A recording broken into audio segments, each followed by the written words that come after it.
Legends Forever with Smriti। स्वागत करती हूँ मैं स्मृति आप सभी का एक और बेहतरीन एपिसोड ऑफ लेजेंड्स फॉरएवर में। और आज बातें होंगी हंसने हंसाने गुदगुदाने वाले और कुछ ऐसे बेहतरीन फिल्मों के निर्माता जिनके साधारण से साधारण सब्जेक्ट्स भी फिल्मों में निखर कर आया करते थे। आज हम बातें करेंगे ऋषिकेश मुखर्जी जी की। ऋषिकेश मुखर्जी साहिब का जन्म 30 सितंबर 1922 में कोलकाता में हुआ और बहुत ही साधारण सब्जेक्ट्स पर फिल्म बनाया करते थे।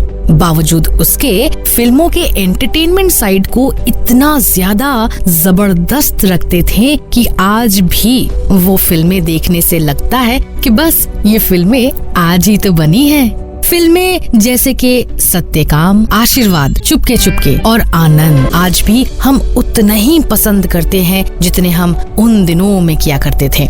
ऋषिकेश मुखर्जी जी की ज्यादातर फिल्में फैमिली ओरिएंटेड फिल्में हुआ करती थी क्योंकि वो ह्यूमन रिलेशनशिप को इतनी बखूबी पेश किया करते थे कि इन फिल्मों के कलाकार जैसे कि राजेश खन्ना, अमिताभ बच्चन, धर्मेंद्र, शर्मिला टैगोर, जया बहादुरी जैसे बड़े बड़े स्टार्स भी अपना स्टारडम भूलकर इन कैरेक्टर्स में बिल्कुल घुल मिल जाया करते थे। ऋषिकेश मुखर्जी बाबू फिल्मों में आने से पहले मैथमेटिक्स और साइंस की पढ़ाई कर रहे थे। उन्हें चेस खेलने का भी बड़ा शौक था। फिल्म डायरेक्शन उन्होंने कोलकाता के न्यू थिएटर से सीखा। उनके टैलेंट को सही आकार देने में फेमस डायरेक्टर बिमल रॉय साहिब का बहुत बड़ा हाथ रहा।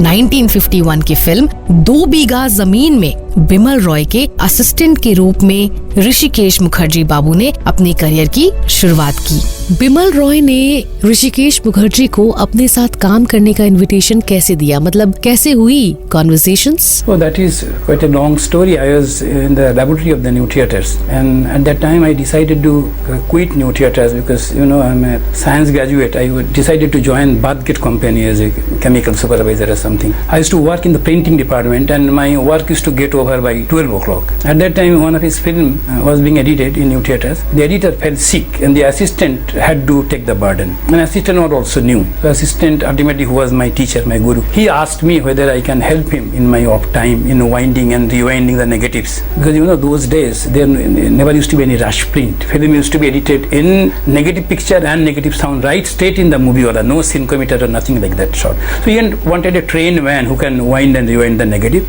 I agreed. And I took the permission of my departmental head, and I used to help that assistant editor, who ultimately became my editor, my teacher. So there I used to stand behind the moviola because the belt of the moviola was missing. I used to move the spool with my fingers, and somewhere I felt that the film should have been cut. It is on your mathematical knowledge, it should have been cut above the sprocket, not below the sprocket. So there might be a missing, and yes, there was a missing, and they couldn't trace it. So I sat on the back. Will you kindly see that shot, whether the missing has started from that shot? And he found there. So the editor told me, why didn't you tell then? I said, no, I was not sure. I am just winding and rewinding. I felt. So he just looked at me. And then after 2 days, he asked me, would you join the editing department from the laboratory? In New Theatres, it was not encouraged actually, changing a department. So I thought it's a better fun, it is much more creative. So he took the permission and I was transferred. जब ऋषिकेश मुखर्जी को पूछा गया कि झूठ बोले कौवा काटे का आइडिया कैसे आया, तो what did he say? चलिए सुनते हैं। I made a film called Golmaal with Utpal Dutt and Amol Palekar. Then I made a second film with same artist, same name, same costume, different story. That was Naram Garam, which I consider a better film than Golmaal. Then I wanted to make a third film with the same artist, same name of the characters, same costume, but that didn't materialize. Utpal fell sick, I fell sick, now Amol has been old. So the same story I changed a little bit and made this film. उनके साथ 6 साल तक काम करने के बाद 1957 में मुसाफिर film से उन्होंने यानी कि ऋषिकेश बाबू ने अपने डायरेक्शन की करियर की शुरुआत की। इस फिल्म ने बॉक्स ऑफिस पर कुछ खास प्रदर्शन तो नहीं किया, लेकिन राज कपूर को इतना प्रभावित कर दिया कि उन्होंने अपनी अगली फिल्म अनाड़ी 1959 में ऋषिकेश मुखर्जी बाबू के साथ ही बनाई थी। ऋषिकेश मुखर्जी साहब इतने स्ट्रिक्ट डायरेक्टर थे कि उनके फिल्म के सेट में अगर कोई बड़ा स्टार भी लेट से पहुंचता था तो वो शूटिंग कैंसिल कर दिया करते थे। एक बार तो ऐसा हुआ कि किशोर कुमार के गार्ड ने ऋषिकेश मुखर्जी को गेट पे ही रोक दिया। इसके बाद उन्होंने विचार कर लिया कि वो किशोर कुमार के साथ कभी काम नहीं करेंगे।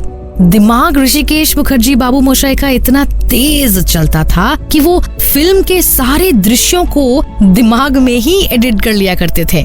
यहाँ तक के चेस खेलते खेलते वो फिल्म का डायरेक्शन भी कर लिया करते थे। सोसाइटी के पहलुओं को इतने हल्के अंदाज में अपने फिल्मों में उतार दिया करते थे कि हंसी हंसी में ही बड़ी बड़ी गहरी बातें वो बड़े आराम से कह जाते थे।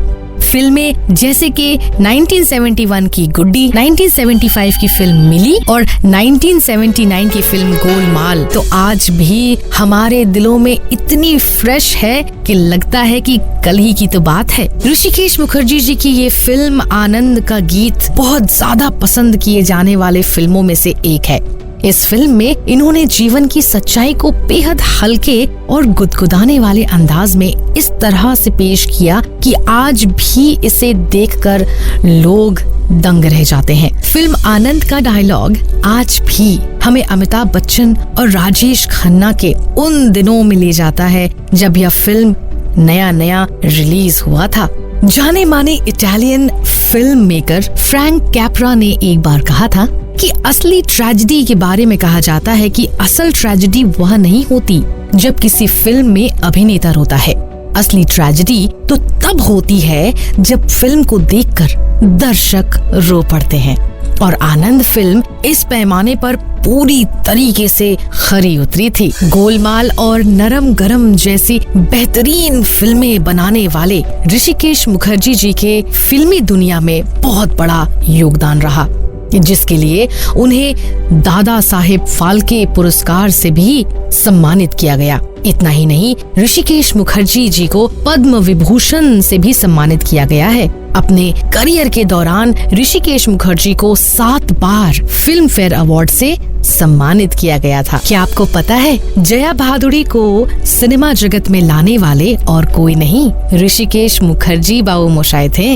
FTII ग्रेजुएट ने एक फिल्म बनाया था जहां पर जया भादुड़ी को पहली बार ऋषिकेश मुखर्जी ने देखा और देखते ही समझ गए कि अपनी अगली फिल्म गुड्डी के लिए वो जया को ही कास्ट करना चाहते हैं। तो इसके लिए वो बॉम्बे से सफर करते हुए पुणे तक गए ताकि वो जया भादुड़ी को अपनी फिल्म गुड्डी के लिए साइन कर सके। और बाकी हिस्ट्री है। क्या आप जानते हैं कि राज कपूर भी ऋषिकेश मुखर्जी को बाबू मोशाय बुलाया करते थे? क्या आप जानते हैं 1961 में एक आर्थराइटिस अटैक की वजह से वो फिजिकली डिसेबल्ड हो गए और अपनी अगली 2 फिल्में अनुपमा और असली नकली उन्होंने व्हील चेयर में ही बैठ के बनाई थी। और अपने एक सक्सेसफुल करियर के बाद 27 अगस्त 2006 को ऋषिकेश मुखर्जी बाबू मोशाय हम सभी को छोड़कर, इस दुनिया को छोड़कर चल बसे। ऋषिकेश मुखर्जी जी को सलाम करते हैं, प्रणाम करते हैं।